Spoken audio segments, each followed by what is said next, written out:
Ahora sí, ya nos vamos con Sonia Romero, ella parte de la Fundación Aquí la Dignidad. Le agradecemos a Sonia que pueda, por favor, prender su cámara. Ahí estamos y confirmar el audio. Sonia, muy buenos días. Bienvenida acá a Entrevistas Wambra.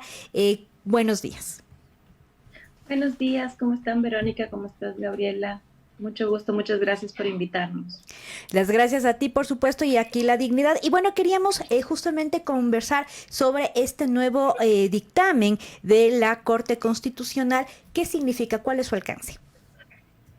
Bueno, el último pronunciamiento que tuvo la Corte Constitucional respecto a la objeción de conciencia, que es justamente el enfoque de los artículos 24 y 25 de esta ley eh, que regula la interrupción voluntaria del embarazo en caso de violación. Básicamente lo que hace la Corte es justamente prohibir de alguna manera con este dictamen la objeción de conciencia institucional, que es lo que señalaban los artículos 24 y 25, establecían que en aquellos casos donde, digamos, solo se dependía de un médico, en estas zonas rurales donde solo se tiene un médico que pueda realizar el aborto, que en aquellos casos por objeción de conciencia, cuando esta persona, digamos, por sus creencias o por justamente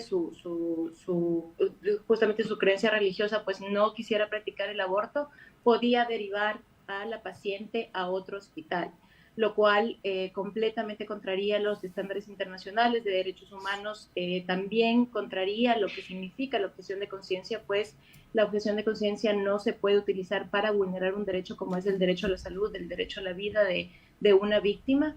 Entonces, lo que señala la Corte Constitucional es que en estos casos se tiene que dar la atención directamente a la víctima de violación.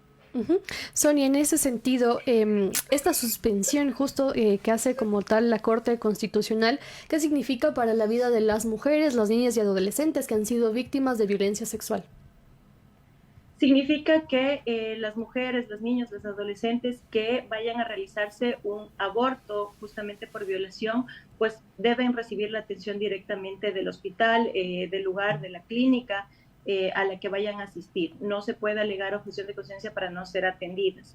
En estos casos ya no existe una disposición legal que pueda fundamentar o que pueda ser la justificación por parte del hospital para no atenderse. Se debe regir a lo que fue señalado por la Corte Constitucional, lo que están en los estándares internacionales, en la Constitución, y en los casos en los que no se quiera atender, pues también existen otras herramientas que pueden utilizarse como una acción de protección para que pueda ser atendida directamente la víctima.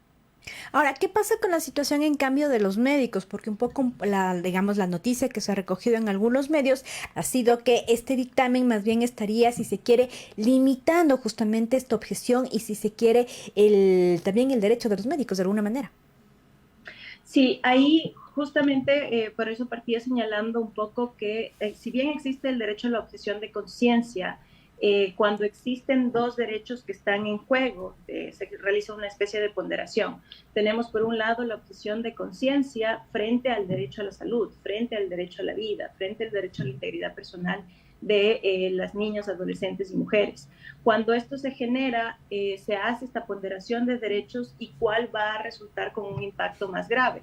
Efectivamente, el derecho a la vida que se ha vulnerado por una niña, por ejemplo, que tiene sus complicaciones por este embarazo este embarazo no deseado que se está generando, entonces se da esta ponderación y se analiza que el mayor impacto lo tendrá la paciente, lo tendrá la niña, lo tendrá la adolescente, lo tendrá la mujer que fue violada y que tiene este embarazo no deseado.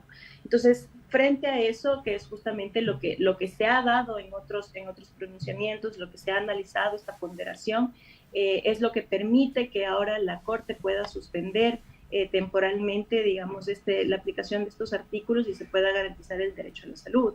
Esto no es algo que se da solamente en este caso, cuando existen digamos, estos derechos que se encuentran en juego, debe ser analizado cuál va a tener un mayor impacto, no solamente para la persona, sino también para la sociedad, y aquí estamos hablando que es un alto número de niñas, de mujeres y adolescentes que son violadas y que producto de esa violación pues quedan embarazadas y que esos embarazos pueden vulnerar su derecho a la salud, su derecho a la vida. Ujú. Ahora bien, si bien, Sonia, este es un paso más para que las sobrevivientes de violencia sexual como tal tengan menos obstáculos para acceder al aborto legal, preguntarte qué más falta para que esta ley de aborto por violación sea justamente una ley que dignifique la vida de las víctimas de violencia sexual. Sí, bueno, los artículos de esta ley son bastante complicados, ¿no? Recordemos que la ley que entró en vigencia fue la ley propuesta por el Ejecutivo. Se cumplieron los plazos dentro de la Asamblea para poder tratar y terminamos con una ley que contraría los estándares internacionales y que, como nos señalamos desde Aquí la Dignidad, junto con otras organizaciones, cuando presentamos una demanda de inconstitucionalidad y de incumplimiento, en agosto de este año. Y en esta señalábamos los 14 artículos de la ley que justamente son contrarios a estándares internacionales. Eh, Falta mucho para que la ley pueda garantizar esta dignidad a las mujeres, niños y adolescentes que han sido víctimas de violación. El tema, se debe recordar que cuando se da una vulneración de un derecho, y es un poco lo que nosotros hemos señalado, en estos casos donde hay una vulneración a la integridad sexual, a la integridad personal de las niñas, adolescentes, de las mujeres, lo que se busca es garantizar una reparación. Y la reparación lo que busca es devolver a la víctima a su situación previa a la vulneración de ese derecho. Eso es hacia donde se debe encaminar la ley. Y esta ley más bien lo que hace es revictimizar a la mujer, a la niña, a la adolescente que ha sido víctima de una violación, porque pide requisitos para que puedan acceder a un proceso como es la interrupción voluntaria del embarazo. Lo que hace es pedir que se presenten demandas, que se dilate de alguna forma el proceso o que se revictimice a esta persona cuando va a acceder, pues le muestran, digamos, cuál va a ser, de una forma cruda, de una forma cruel, cuál va a ser el proceso que se va a dar, de manera que lo que se está intentando proteger ya no es a la víctima, sino al feto que se está gestando, ¿no? Entonces, todo esto un poco son los argumentos que nosotros señalábamos, por lo cual la ley no cumple su objetivo. El objetivo de la ley es garantizar que las mujeres, las niñas y las adolescentes puedan acceder a un proceso de interrupción voluntaria del embarazo sin que se dilate, sin que exista ningún tipo de requisito que pueda permitir que se dilate ese proceso y que se pueda garantizar la reparación. Todos estos artículos ahora la Corte debe analizarlos, igual están suspendidos los artículos respecto a los requisitos, se encuentran suspendidos también los requisitos, los artículos que se relacionan con los plazos, que ese era otro de los impedimentos que, digamos, se presentan dentro de esta normativa, y finalmente el tema de la objeción de conciencia que recientemente la Corte se pronunció. Pero teniendo un poco, pudiendo la Corte pronunciarse respecto a cuáles son los estándares internacionales y cuál es este parámetro que se debe aplicar o que se debe considerar en el momento en el que se aplica la ley, entonces podríamos tener una ley que pueda acercarse mucho más a lo que es la protección de las víctimas de violación y poder garantizar su derecho a la reparación.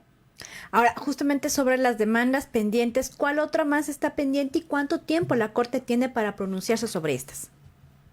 En realidad ahí estamos viendo un poquito un retraso por parte de la Corte. Por ejemplo, nosotros presentamos con el resto de colectivas, de organizaciones que también se sumaron, al igual que nosotras, a esta demanda de inconstitucionalidad y la acción de incumplimiento. Lo presentamos en agosto, como señalaba, para estos 14 artículos, un poco lo que hablaba antes en temas de plazos, en temas de requisitos, y también el tema de objeción de conciencia. La Corte se supone que, de acuerdo a la Ley Orgánica de Garantías Jurisdiccionales y Control Constitucional, tiene alrededor de unos 45 días entre el llamamiento a la audiencia pública, entre el sorteo, entre demás. Pues son alrededor de 45 días y ya ha pasado ese tiempo. Entonces, estamos igual pendientes para que pueda la Corte ya pronunciarse, pero el hecho de que se sigan suspendiendo, se sigan, digamos, realizando estos pronunciamientos por parte de la Corte, igual nos da una mirada de cómo podrá ser en su momento el pronunciamiento, y mientras tanto, pues tenemos esta posibilidad de que al no estar vigentes esos artículos, pues podamos aplicarlo de mejor manera acorde a los estándares internacionales de derechos humanos, el derecho a la salud, el derecho a la salud de los derechos sexuales y reproductivos de las mujeres, niñas y adolescentes. Uh-huh.